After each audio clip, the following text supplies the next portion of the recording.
the Plant Daddies podcast. So there's not a supermarket. What do you call a mall in English? Hello, this is Editing Mikey from the future. Just want to preface this episode with a little apology for the audio. My fault. I tried something new. It didn't work. It's still great. Enjoy. Ellysse, thank you so much for joining me. How are you? Hello, I'm good. How are you? Yeah, I'm very well, thanks. We were just talking about New Year's. So we'll kick off with, have you got any New Year's resolutions? Can I be the bearer of bad news? I don't think I do. We were going around, I was with a bunch of friends and they're just like, so everyone, what's everyone's New Year's resolution? And someone was like, oh, to wake up earlier. And someone else was just like, to go to the gym, just stuff like that. And they got to me, I was like, I don't know, I guess just keep on doing what I was doing last year. just keep going. Just more, but again. Yeah, exactly. Yeah. That must amazing. Be, maybe I'm doing something right then, if I have none, I guess. Yeah. I'm sure there are some there, I just don't want to admit it. That counts. And how are you approaching music in 2022? Full bang. Yeah, definitely. I want to concentrate more on live now that we have the opportunity to do that. Obviously the 2 years, I'm sure you've heard this all before, but the last 2 years obviously stuck in lockdown, not being able to do that. Live is definitely my go-to this year, and kicking off this month actually with a tour, so very excited. With Fickle Friends. Yeah, I'm so excited because I love Fickle Friends. Me too. I've listened to so much of their music this year, so I'm very excited about that one. So we saw a couple of live shows from you earlier, in 2021. How are you looking to kind of bring that into 2022? Are you going to make any changes? Are you kind of like, because I guess the music has gone very kind of poppy and synthy and 80s. Are you planning to reflect that in the live setting? Yeah, it's weird, again, going back to being in a studio, and I've learned so much over the last 2 years of producing and writing whilst producing, because I used to just do it on my bed with my guitar, and recently, or in the last year or so, I've been writing a lot more with other people and producers and other artists, and it's been absolutely amazing and eye-opening. So the lesson that I've learned is that I wanted to just put everything in there and make it as full as possible. And now that I've done that, and then you get to a live show, it's like, oh, I've got to have a full band and all this track and stuff. And I realized that the song gets lost in it a little bit, the actual writing of the song. So this year, definitely a lot more stripped back shows, but also just having the band as a band, more of a band than, a lot of synths and stuff. I think it might have been too much even for me. I couldn't handle it on stage. So yeah, bringing that actual songwriting out a little bit more this year. Definitely, I love the 80s vibe. I just, it's me all over. Bringing that a little bit more, and as well with having more just of a raw, real sound as well. It was definitely more me. But it's weird because I went into it fully knowing what I wanted. I had this whole vision and mood board and everything, and then writing with so many people, it's like, oh, but maybe I want this and maybe I want that. So I lost myself a little bit more as well. So I think that's all about the journey though, isn't it? It's like, oh, you find yourself and you lose yourself and then you recalibrate and everything. So yeah.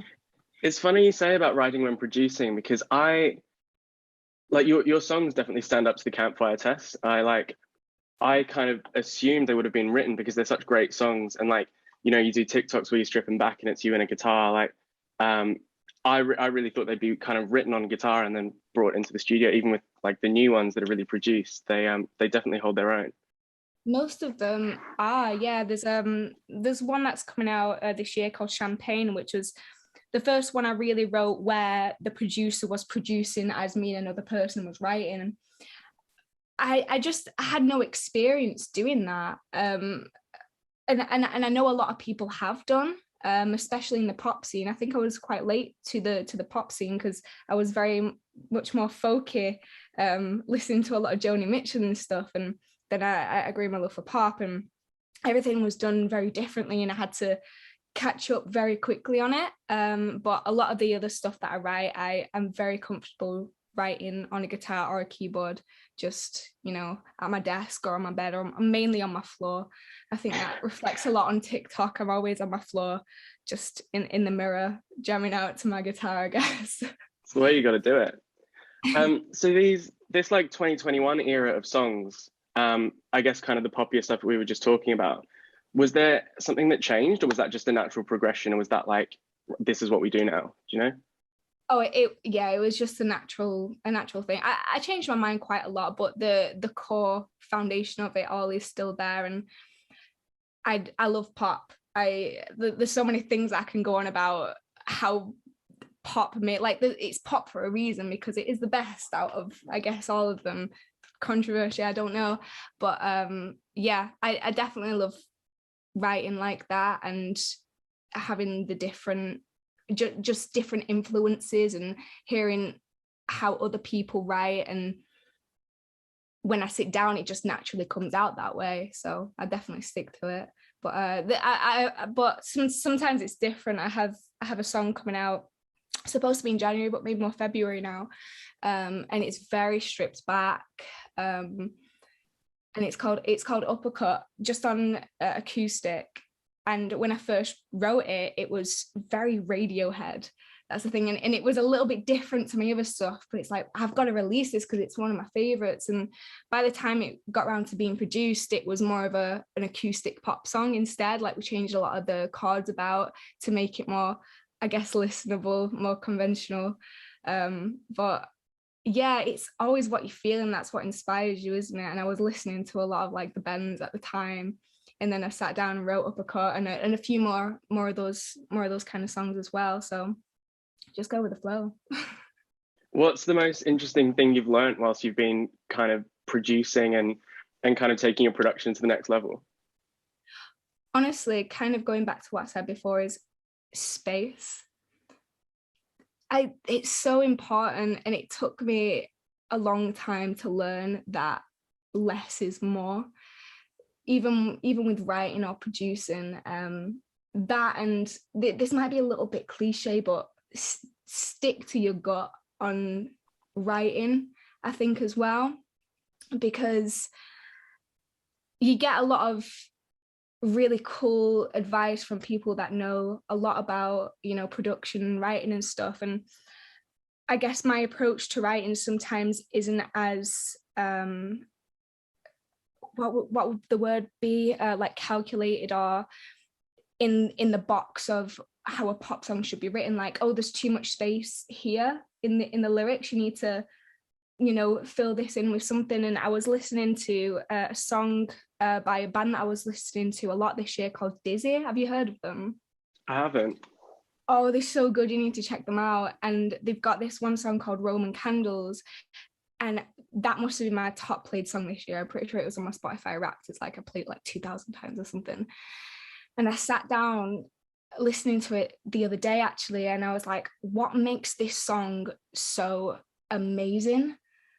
Because no one knows who they are, apparently, but they're so incredible. And I realized that what happened is they wrote this song not giving any thought whether it would get playlisted on Spotify or put on the radio. They knew that it didn't have the right formula to do that, but it was still an incredible song. And if you try and change and bend something like that piece of art so much to do that, you're going to lose the magic in it. And that's why I loved that song so much, because it is what it is, and they didn't try and change it or put in more quirky lyrics, I guess, for a certain audience. And I was like, oh, that's what I need to incorporate back into my music, like I did 3 or 4 years ago, when I guess it wasn't so important that I was playlisted on Spotify, and or if it was good enough to get on radio or this, that, the other. And I've learned to strip that back a bit and go a little bit more to my core for this year.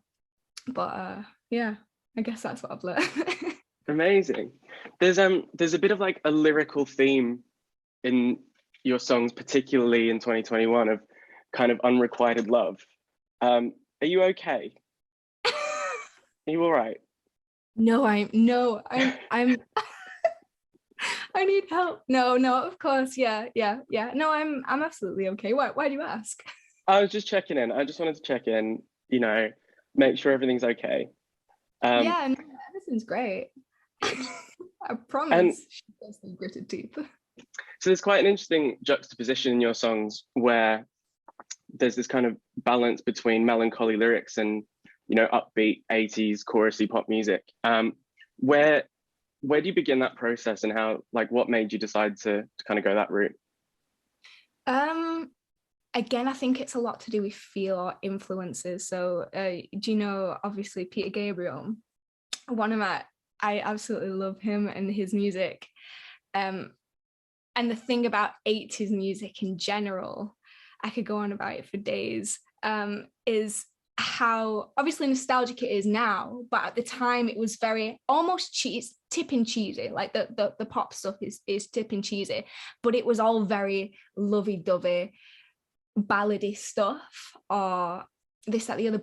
But the music behind it was very like melancholy, like you said, sometimes, and it had all this sparkle, and that's kind of what influenced me, I guess, to write in that sort of way. Even if I'm writing an upbeat, happy pop song, there has to be some sort of, like you said, just a complete switch. I think that brings back the emotion. No, I can think of some, like, say, all night long, all night. Okay, that's like a proper cool, well, I think it's cool anyway. Other people, I guess, maybe not so much. It's got that 80s everything, and the song's really happy, but you can't do that all the time, because you're not happy all the time. We write because we're sad most of the time, but sometimes you have to make the music so you can dance to it as well, because it's like, we're really sad about this, but we're just going to dance it off, or we're just going to drive and blow off some steam and shout it and sing at the top of our lungs. And that's another thing, driving. I absolutely, every song that I make is, there's a theme. In the car, you listen to it in the car and you drive to it and you sing at the top of your lungs, I guess. And yeah, very, very much like that. I heard someone say in an interview that if a song doesn't make them, is it dance or cry, then they don't want to know. And I guess you've kind of got both. You think? I don't think all of my songs are danceable. They're very, what some people would, I guess, class as mid. Yeah. So you have to sit down and bob your head and like drive to it, like drive fast, like within the speed limit, obviously, safety first. But where's your like driving destination? Where do you go? Well, I don't have a car at the moment, so usually other people are driving me. But it's where I get the Mackey's run. Yeah, just the Mackey's run. But I have this interesting. So I was talking to someone the other day about, words that, like, beautiful words that describe emotions that aren't just happy or sad, like Sonder. Sonder's one of them, and it's in one of my songs as well. It's in Something Good. And you can't quite put a finger on what you're feeling, because it's a mixture of so many things at the same time. And I remember a few years ago, I was driving, it was like at dusk, where the sky is still like a dark blue, but the trees are completely crisp and just silhouette. That very sweet spot just before the sun goes down. And I was on the motorway. I wasn't driving, but someone else was driving. And I was listening to Porcelain by Moby. And I felt like this overwhelming feeling of something. I don't know what it was. And I've never been able to tap into that emotion again unless I'm in that exact same place. So if I'm on the motorway and the sun's going down like that, whoever I'm with, I'm like, we have to put on this song right now, because I have to feel this feeling. And I've been trying to recreate it in my music ever since. I think that was the number one inspiration for my music last year, was to do that. And unfortunately, I don't think I hit it, but I got close for me. But yeah, It's something to music. work towards. Keep going. Yeah.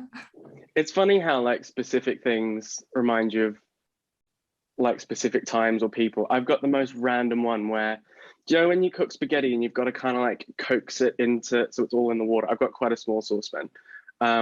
Whenever I'm doing that bit, it reminds me of my friend Catherine. No idea why. I completely get that. It's a random. I have a so there's not a supermarket. What do you call a mall in English? That isn't American. Shopping center. Shopping center. I've spent too much time around Americans. Shopping. That's so silly. I'm sorry. There's a shopping center, and I'm always walking through it, and I see this poster, and it's just this girl with like mascara on or something, and she reminds me of one of my friends who I've met once, but she looks nothing like her. It's just walking past that, for some reason I always think about her, and I have no idea why, and I can't get off it. I don't know. So and when I'm funny. flossing, I think of my one of my high school best friends. I don't know why. It's funny because you think about like, you know, like smells or places, not flossing or posters or spaghetti.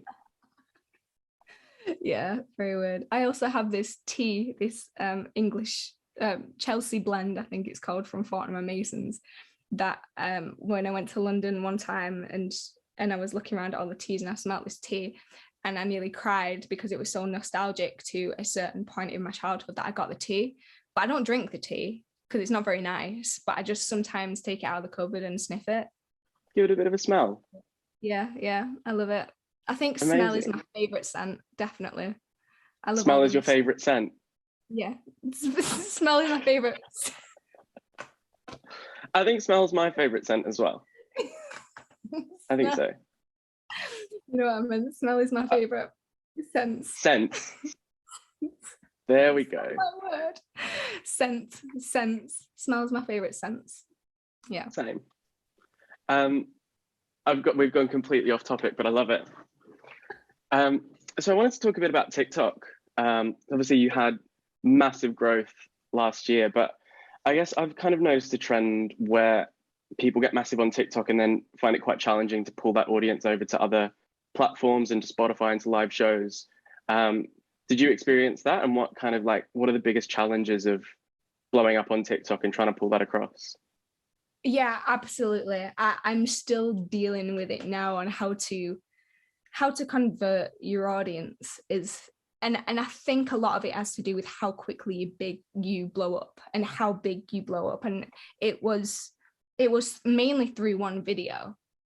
And because of that video,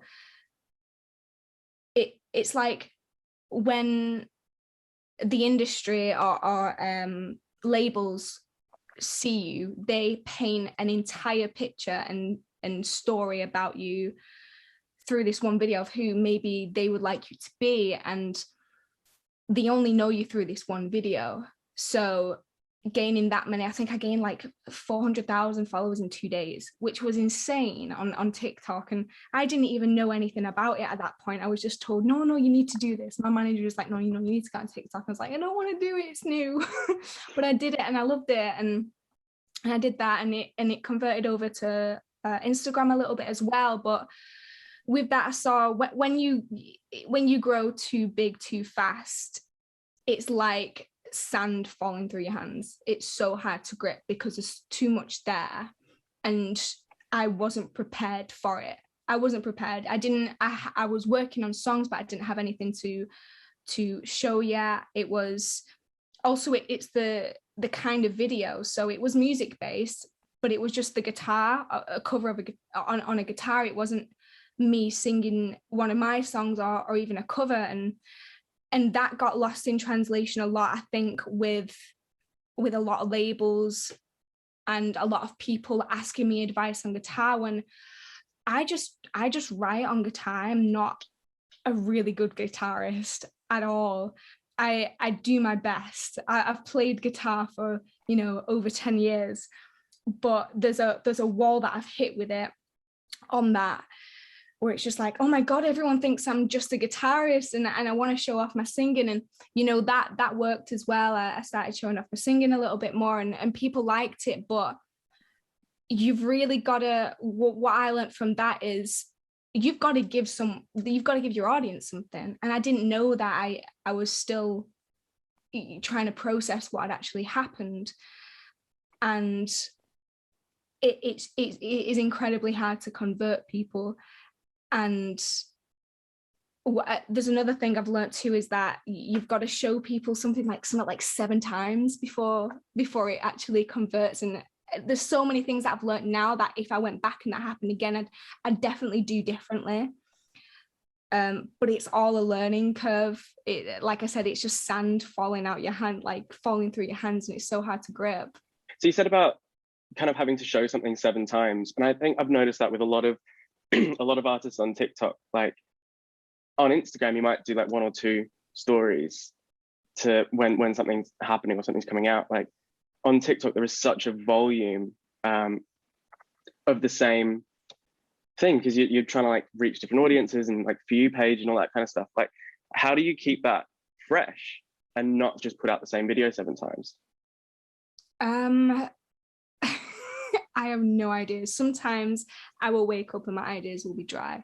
The next, like I put out a video the other day and it was one of my songs, Sober, you know, trying to promote it. And I'd done this, like spent 2 hours doing a ceiling thing where it was like a bird's eye view, and there was several of me at the same time, and it took me ages to edit, and that was a cool idea that I had. And then it's like, well, how do I top this? How do I do this again but better? How do I don't know. There was also, it's like you're okay putting out the same content, just spice it up a little. So there was a video that did all right the other week, and it was covering Where's My Mind by Pixies, and it did okay. So I did a duet of it, doing the other part to it, and that did good. So I got my friend and we both did it together, and that did the best. And it's like, it's constantly going out to different people. I think that's what people sometimes don't understand about the algorithm on TikTok, is that it's not going to go out to the same people. It's hardly even going to go out to your followers.